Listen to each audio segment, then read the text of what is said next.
the trusted voice of truth and light. God gave me a gift. I shovel well. I shovel very well. And a rally point for those who've accepted the reality that they are not sheep. We've got a blind date with destiny. And it looks like she's ordered the lobster. This is the Bryan Hyde Show. Well, hello there and welcome to the show. Our program is brought to you by great sponsors like LifesavingFood.com, SewingAndQuiltingCenter.com, the Heather Turner team at Patriot Home Mortgage, also HSLAmmo.com and MonticelloCollege.org. Every week we get a reality supplement from my friend Eric Peters from EPAutos.com. Eric, great to catch up with you. Every time I think it can't get more interesting, it does. What's up with that? Doesn't it? Yeah, well, I'm trying to hide out and avoid the Putin variant. How about you? Yes. Well, I saw a meme today that I thought might even be fun to discuss, and it was a picture of all the the G8 or G7, basically all of the leaders of the U.S. and Europe, and it said, "Hey, I'm not rooting for Putin, but I am rooting against all of these folks." Exactly. It's become axiomatic that anything that CNN et al. Are for, you can pretty safely assume you should be against. Now, I had a dark thought this morning, too, as I was looking over all of the latest news reports about what's going on over there. And I thought to myself, in addition to providing yet another distraction for the ruling class to gin up fresh hysteria now that the hysteria about the Rona is waning, what if the agenda or the plan here is to take a preemptive shot at a possible 2024 run by the Orange Man, and even more broadly, to frame anybody who doesn't support the left woke Biden agenda as being in Putin's pocket and implicitly treasonous, and then what are they going to do? They're going to seize our bank accounts and lock us up because, we're not following that particular narrative. Given what's been going on, not only in this country, but even more ominously in Canada, I could see something like that happening. Things have gotten to be that crazy. What do you think? No, I think it's a legit concern. And of course, it's such a binary way of thinking. I've already been taken to task, and probably you have as well. If you are not totally on board and you're not dumping vodka down the sink and showing blue and yellow in solidarity with Ukraine, well, then you must be, being paid by Putin. You remember there's there's so many brilliant visual images that are conjured by Orwell's 1984. And one of the ones that's often stuck in my mind is that of the lead character, Winston Smith, being at a rally where a party orator is shrieking about the dangers of East Asia. And then he's handed a piece of paper and, without breaking stride, starts ranting about Eurasia. And the crowd immediately sort of collectively murmurs and understands that Oceania has always been at war with Eurasia and has never been at war with East Asia, which is now an ally. And that's the kind of conditioning and programming that we're seeing propagate all around us today. It's quite startling. Oh yeah, I hate war hysteria, and this goes back to the run up to the last Iraq war, as well as various other actions that took place following 9/11. But that's the first time, Eric, I really woke up to the idea that yes, even conservatives can be susceptible to the sound of those war drums and start operating on pure emotion rather than reason. They're more susceptible, aren't they? And this also brings to mind the quote of Hermann Goering, who was the Reichsmarshal of the Third Reich after he was captured after the war. And I can't remember verbatim what the quote was, and he said something along the lines of, it's easy to get the people to do the bidding of the leadership by telling them that the nation is at war and impugning anybody who criticizes it for lack of patriotism. That it's the oldest trick in the book. And it may be the new trick that they're about to deploy, and it may be an even more effective trick than this whole Rona business, because at least people who criticized the face diaper and the jabs weren't accused of being unpatriotic and treasonous. True. And frankly, it looks like the chickens are coming home to roost on a lot of that COVID mischief. I can't help but wonder if the timing here isn't just really fortuitous for those people who likewise could be facing not just civil but perhaps criminal penalties for the crimes they've inflicted on people all over the world. Yeah, I have difficulty believing in, or maybe I should say, I'm always suspicious of convenient political coincidences. And this is an example of that.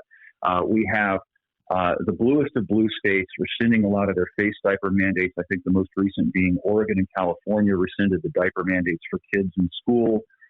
New York places that had been absolutely firmly 100 proof sickness psychosis are now dialing all that back. And of course, they're dialing that back because it's becoming massively unpopular and untenable politically, and particularly with the midterm elections, 7 months away from now, 6 months away from now.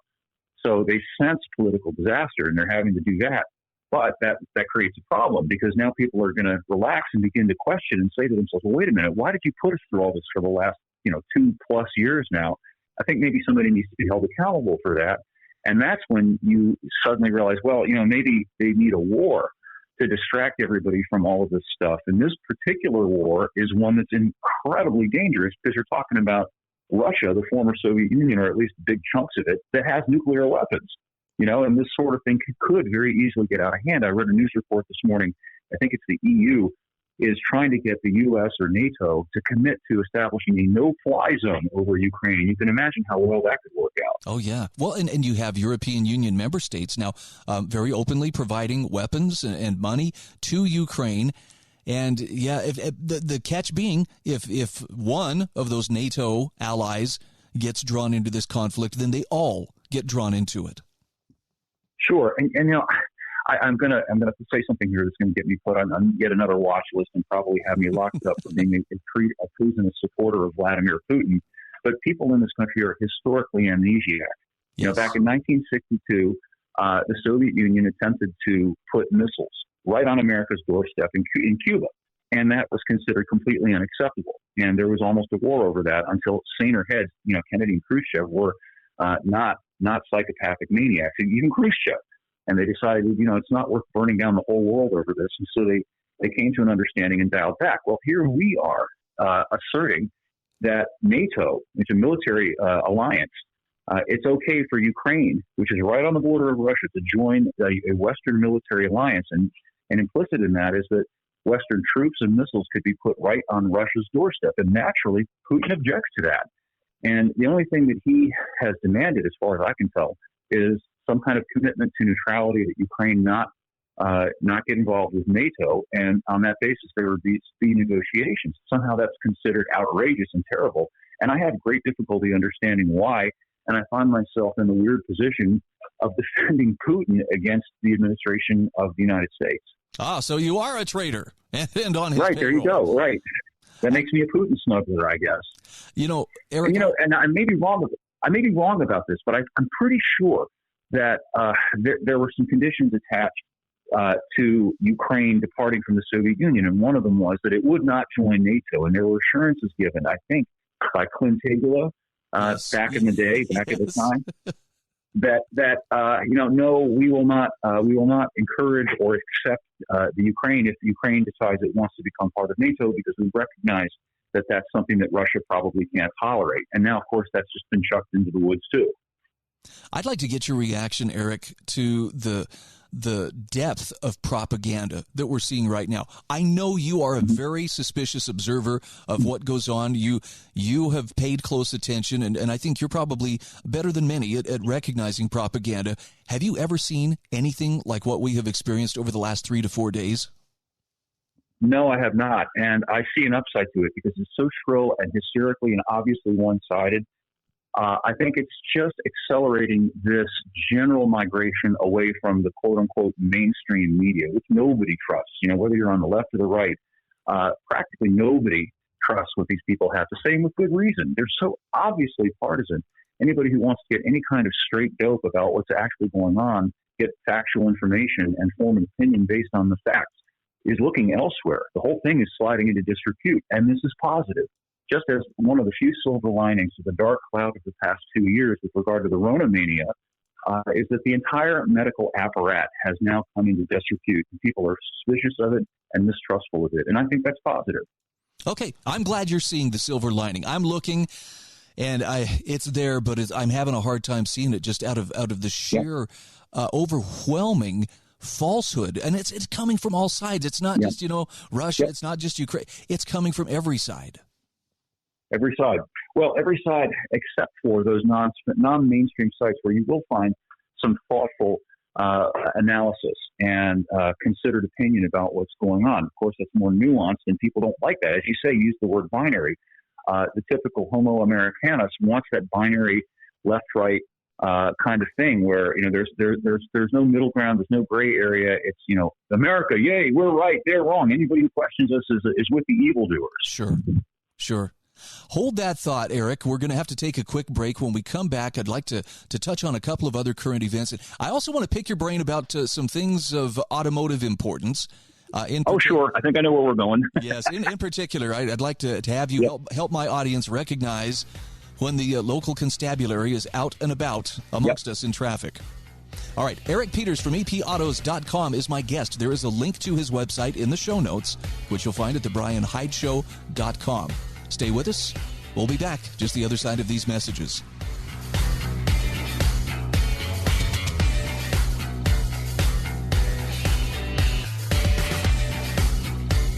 This is the Bryan Hyde Show.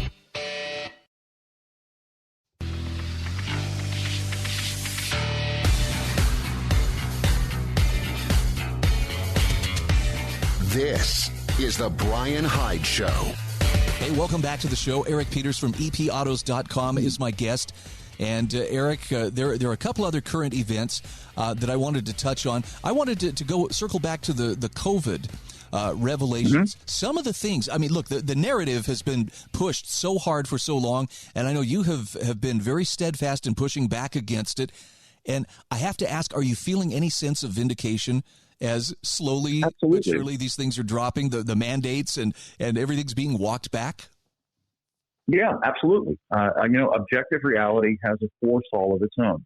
They can suppress that and truth for a long time, but eventually it has a way of poking through the falsehood. It's difficult to maintain a lie forever. And that's what's happening here. It is what is happening and has happened in the past.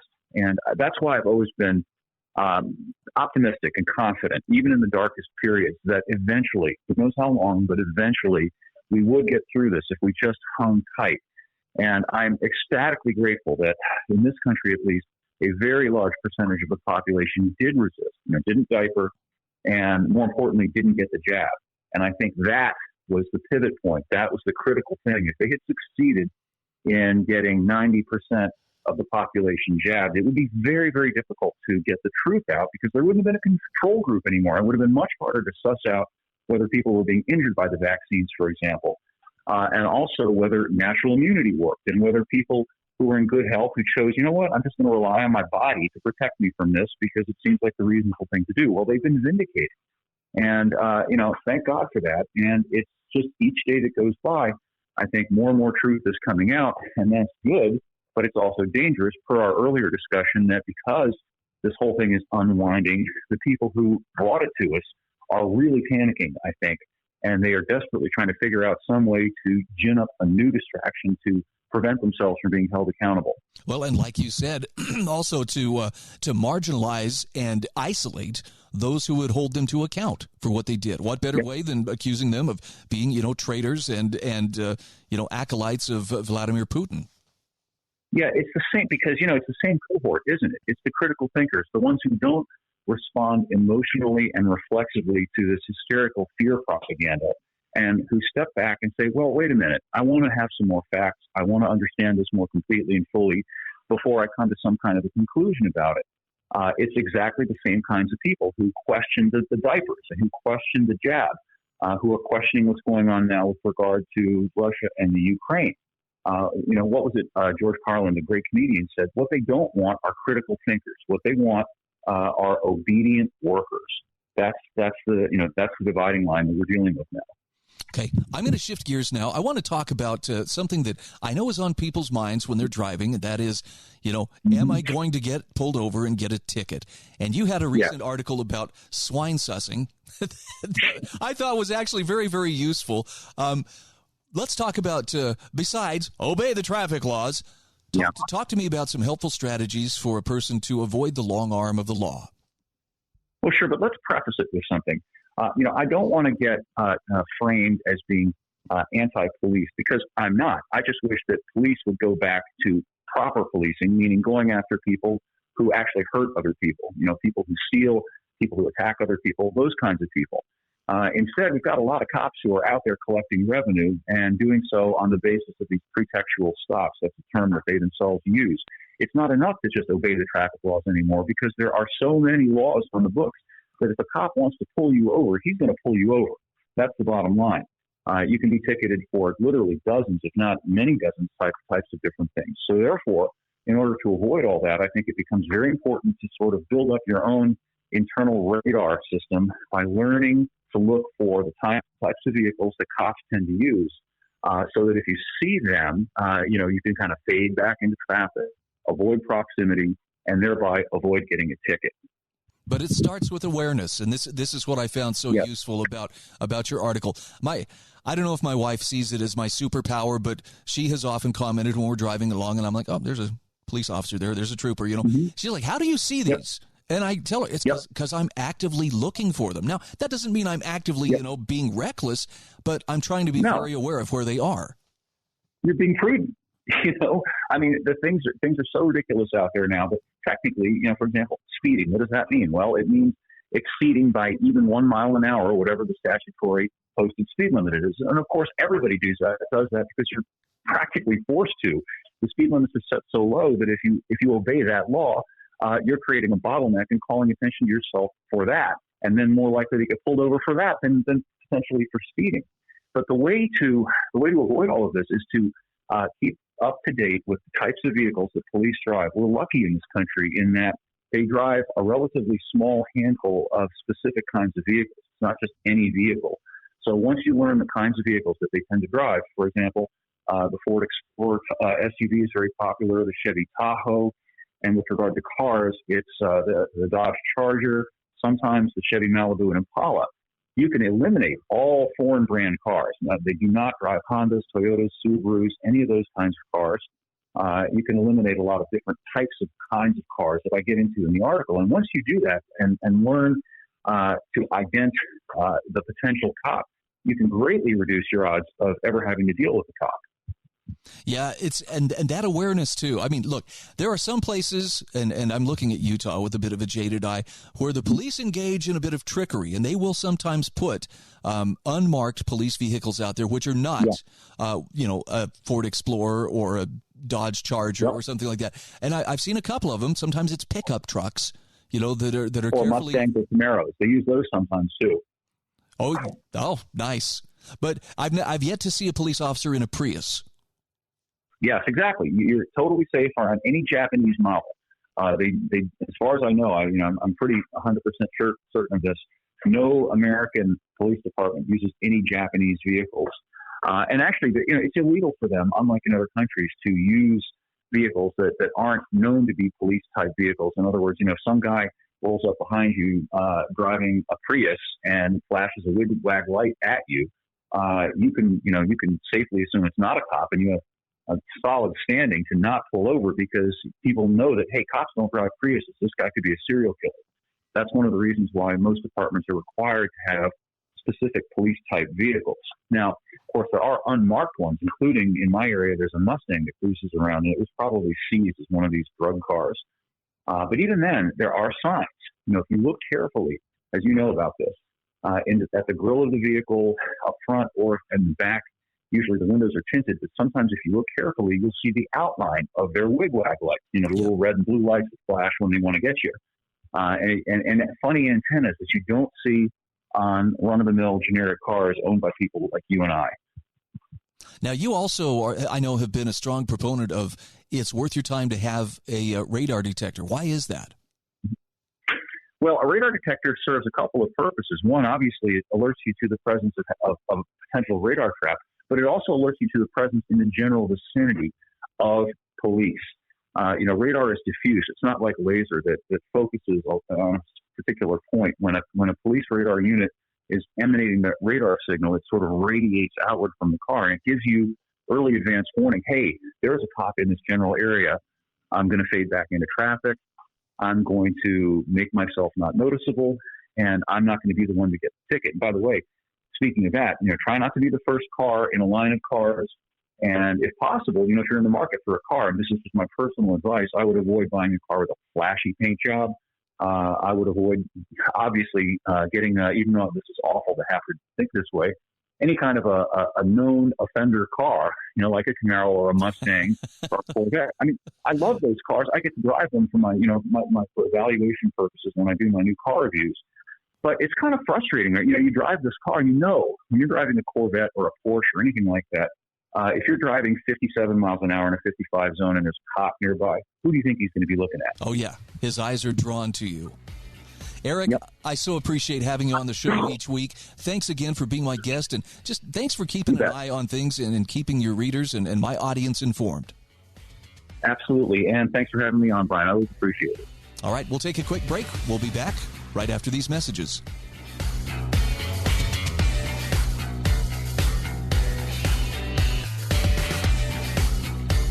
This is the Bryan Hyde Show.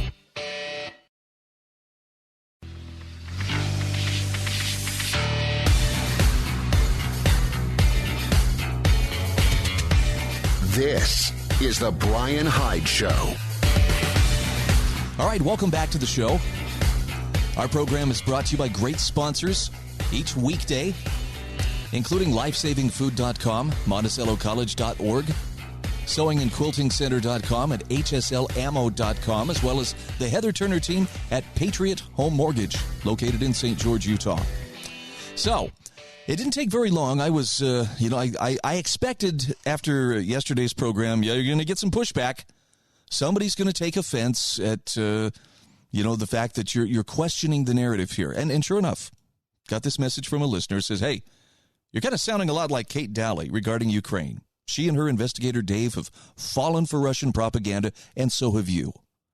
Russia is good at spreading propaganda, so it's not a surprise. Many have fallen for it. Talk of discrimination against Russians, chemical weapons, and NATO weapon staging in the country is exactly what Russia wants you to believe about Ukraine, and it is their faux justification for invasion. Be careful what you take as a fact. Now, on the one hand, I really appreciate this good listener giving, a warning to me and saying, hey, be careful out there.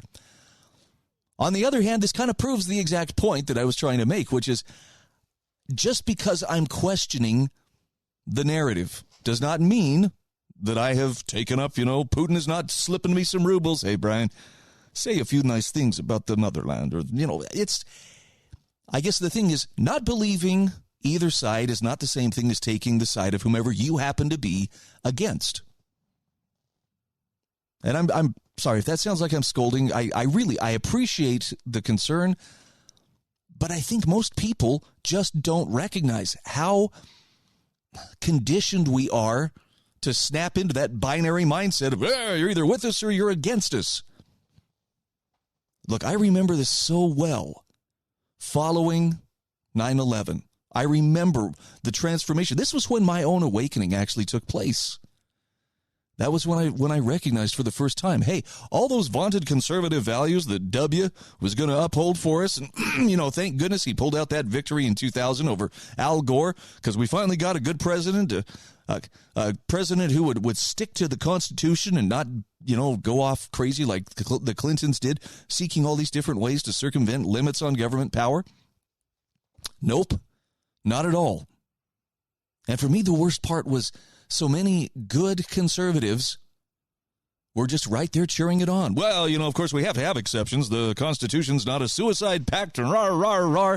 And, of course, that led into the invasion of Iraq, which, in hindsight, it should be so clear. How many people do you know right now who very clearly and openly will say, oh, yeah, I absolutely supported the invasion of Iraq. I think that what we did there was absolutely the right thing. You might find one or two, but at the time, it's hard to remember, but most people were on the bandwagon. Most people were very, they were giving full-throated approval to the lead up to war in Iraq. And, of course, once our troops were deployed, there was hey, everybody, our troops are in harm's way, so shut up and fall in line, and we'll sort it all out afterward. Okay, that was my first experience in really having to take a contrary point of view, not because, hey, this is going to make for good ratings, but because my conscience would not let me do otherwise. And it, if I can be very blunt, it sucked to see how angry people became because I wouldn't go along with the narrative. And it wasn't because I had all the answers and I was just so much smarter than everybody else. I could just see that the reasons being given and the justifications being given for why we're going to have to go after Saddam and these tenuous, connections. He probably was connected to 9/11, or we think he may have had weapons of mass destruction and be willing to use them on us in any moment. I mean, for crying out loud, even Colin Powell walked back his testimony before the UN Security Council that was used to justify the invasion of Iraq. And so I'm really hoping this doesn't come off as I was right and you were wrong. I think time has proven that the concerns that I had and others like me had were pretty well-founded concerns. I've actually had a handful of people. It's been a small handful, but I've had a handful of people who have quietly pulled me aside and said, I remember when you were that lone kooky voice out there saying, don't do this. You were right. It's small consolation because it wasn't about being, hey, I'm right and everybody else is wrong. We've got to be so careful not to be misled. And I know it's a difficult thing to stand up when the crowd is surging in a particular direction. It is really hard to stand for what you believe, particularly when there's war talk going on and everybody's getting their war face on and all the shows of solidarity. And look, I don't begrudge anybody who's showing solidarity with Ukraine and showing concern for the people there. But if this is the only conflict that merits your attention, I am going to ask, even if it is a little bit offensive to some, okay, where's your concern for the people who are being drone struck and have been being drone struck for years and years and years in places like Iraq, places like Afghanistan, Yemen, Syria, Libya? You do realize, there's a lot of blood that's been shed around the world at the hands of our government's forces. But for some reason, that doesn't merit the information. And then it's just like, I don't know. I use a theme in today's show notes, and it's I'm sorry if this offends anybody, but it's a cat staring at a little laser dot on the ground, and the caption is, "You are the cat. Media is the laser pointer." And right now, I know there are a lot of folks who don't quite grasp that, they're being manipulated. They're being toyed with. And it's not because you're dumb. Most people, I think, are coming from a place of, hey, I'm just, my heart is moved by what I see. I want to exert my influence in some way that's productive and helpful. But if you're being artificially steered into that, or if you're being distracted from other things that likewise are very important, to the exclusion of noticing those things and only hyper-focusing on that laser dot that's bouncing around wherever the media happens to be shining it. Right now, it's shining directly on Ukraine. Maybe some correction is in order, or at least taking a step back and saying, okay, what else is going on here? Now, I have to reiterate this because I'm worried that this sounds like, I have all the answers. I don't. And there's always the possibility I could be dead wrong.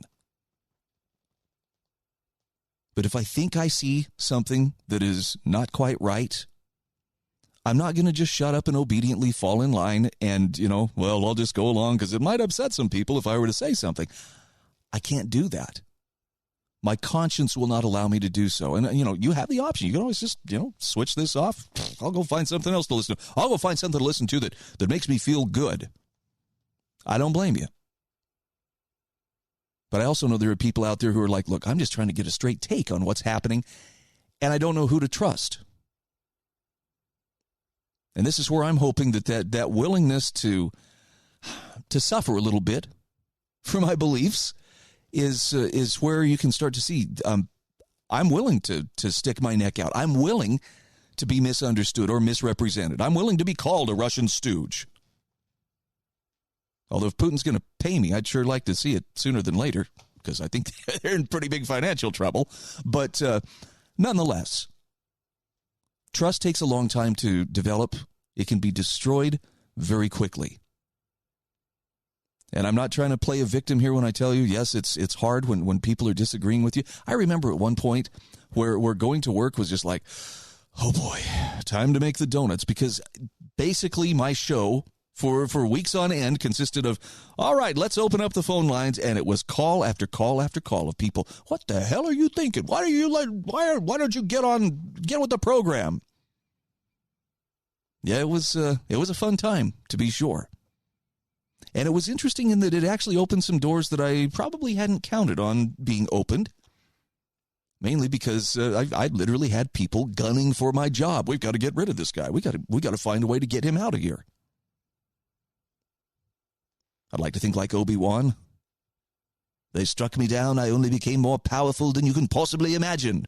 No, it was the first time, though, that I had the opportunity to stand up for something and realize that, yeah, it's not always going to be easy. People aren't always going to be politely agreeing. People aren't always going to be patting you on the back. Now, maybe you don't feel like you're sticking your neck out because maybe you're not talking to the kind of audience that I'm talking to. But whether it's at a public level like this program or whether it's at an individual level, the world needs people who are seekers of truth and who are willing to speak the truth when they find it, even if it's something that the crowd may not understand. So hopefully it doesn't feel like I'm forcing this down your throat and you will understand and believe everything that I tell you. Because what I'm telling you is question whatever you are hearing. There are some very skillful manipulators, and you and I do not want to be their dupe. This is the Bryan Hyde Show.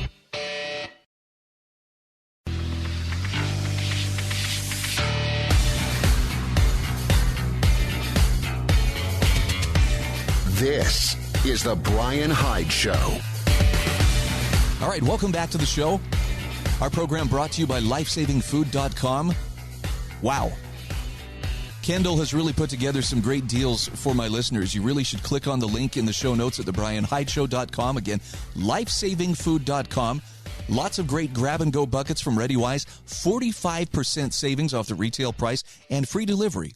So there's some pretty powerful incentive for you to make a move, if you will, on food storage. You know, it's clear that a lot of people subscribe to a kind of dominance-based thinking. And I mean the kind of thinking in which there can only be a winner and a loser. Now, Paul Rosenberg describes the need for breaking that cycle of dominance in our lives, starting with how we teach our kids. He says, humans have a deep problem with dominance. As just a first indication, consider that our status quo systems are dominance hierarchies, with a few important people at the top making decisions and everyone beneath them merely obeying.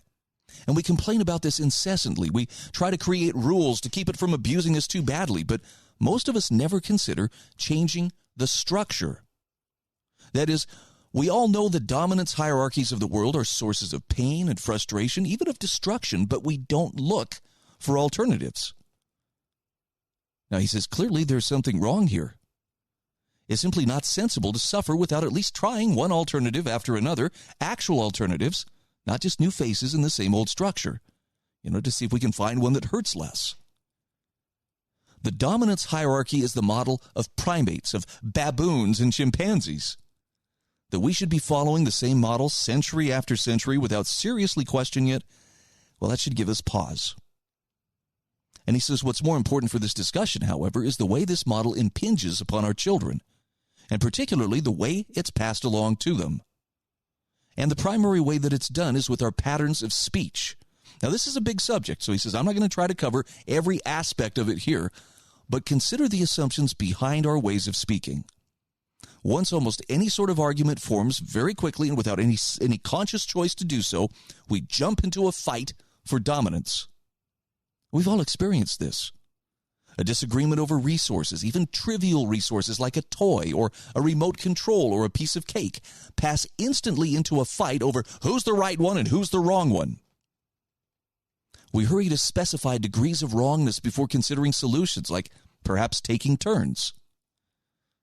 That is, we're locked into patterns of winner and loser, right and wrong, of dominance and submission. He says if we spent half the energy required for these arguments on actually solving the underlying problem, observing the issues without emotional reactions, well, we could solve them or resolve them quickly. Most of us, however, and most of the time, go right to the I'm right, you're wrong, and he says that's a problem. And comfortable or not, there's a fundamental fact that we must face about it. This is a primate model, a dominance model. It blows right past that resolution to who's right, who's wrong, who dominates, who's forced to submit. And his whole point in pointing this out to us is we can do better than primate models of communication, models that simply don't accomplish our goals. So he says, what I'm explaining today is that we can go a long way towards fixing this problem simply by not teaching that model to our kids. Now, Rosenberg says, yes, I know this feels like sailing off the edge of the known world, but all sufficiently novel concepts feel that way. And after years of dealing with this one, he says, I can't find any honest way to exclude it. So we may not be able to explain it perfectly, but he says, I can't find any serious challenge to its underlying reality. Now, the complicating factor here is that parents do act as dominants over their children, and they more or less have to, because if we didn't, our kids would end up being seriously hurt. So what we need to accept and work around and explain to our kids repetitively once they're capable of understanding is that our oversight or our enforcing conduct is more or less full when they are infants and then slides downward, petering out by the time they're young adults. This is simply a necessity of human life. And so our dominance over our children is to be benevolent, intelligent, and declining. Making this work in real life is challenging, to say the least, with myriad and uncertain judgment calls to make, and yet we have no real choice. If we don't tell them what they must do when they're young, they may be frequently injured or worse, and if we don't let go at the right times, well, they're going to be injured in other ways. So we do the best we can, adapting and apologizing when we realize we made an incorrect decision. Now, from here he goes into how to not teach dominance. And Paul Rosenberg writes, unfortunately, the jump into dominance speech, using terms that can only resolve into winner and loser, comes instinctively to us. So it's not something that's easy to avoid, but he says it can, however, be noticed and corrected, and then, over time, it will be effectively removed. He says children raised in this way will enjoy clearer, more comfortable thinking than other children, and will grow into healthier adults. Now, we can't be specific on this since nearly the whole of the world is running against it, but all important changes begin in difficulty and uncertainty. So we correct dominant speech first by noticing it and teaching our children to notice it. And fortunately, this is fairly easy to spot when you're looking at it from the outside. You'll particularly recognize it because it uses absolute terms like never, always, any, have to, everyone, deserve, must, and should. And he says, please notice that all of these are conclusions. So here are several more examples of absolute statements, final judgments, each followed by a more accurate and useful alternative. So instead of saying, you never do anything I want, you could say, the last 3 times I suggested something, you said no. Or instead of saying, you're always procrastinating, you said you'd have it done Tuesday, but it's not done yet. Or instead of saying, you're being a slob, you could say, you haven't put your laundry away for 3 days. Instead of saying, she's a liar, you could say, she said he'd have it fixed today, but it's not. See, what you want to communicate is that no statement of this type actually resolves a problem. In fact, it makes things worse. And Paul Rosenberg says, we must help our children understand that by inflicting judgments upon others, we spur them to inflict judgments upon us. And by doing this, we forget about finding a solution to our problems. So here are a few phrases to pull out of such situations. Stop. Are you going to beat each other up with your words or to fix the problem? Listen. You're not fixing things. You're just fighting. So once you're done wasting your time, come back to me and I'll help you solve the actual problem. Or wait a minute and look at what you're doing.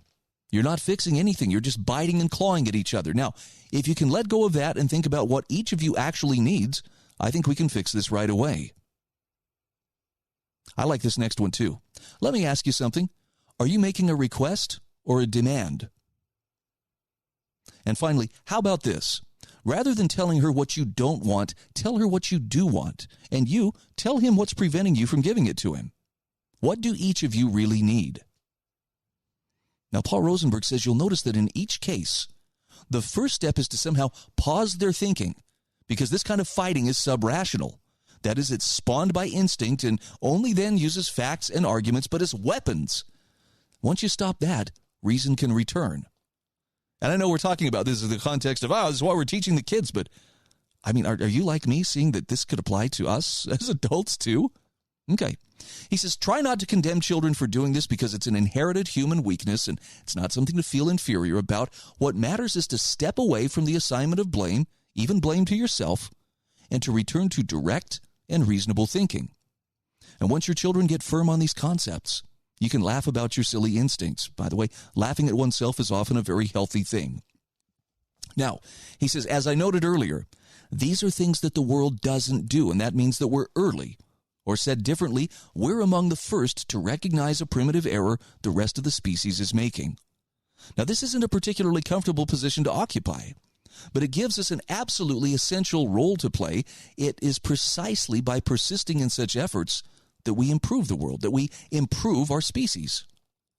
The first to see, comprehend, and act, these are irreplaceable individuals. They are the first movers in human progress. And if we do see, for the sake of our children, then the world in general, we must act to get this upgrade started. So dominance thinking, polarized thinking, not only stops us from fixing our problems, it stops us from actually seeing each other. And so we've been perishing for want of appreciation. Paul Rosenberg says, for reasons that will become clearer over time, and for the immediate happiness and effectiveness of our children, we must teach better ways, and we must persist in doing so, regardless that the world doesn't see yet. Man, I love his approach. Think you could use that? Well, there's a link in my show notes to Paul Rosenberg's freemansperspective.com website. You might even want to subscribe to his newsletter. I sure appreciate his emails each week when they show up in my inbox. This is the Bryan Hyde Show.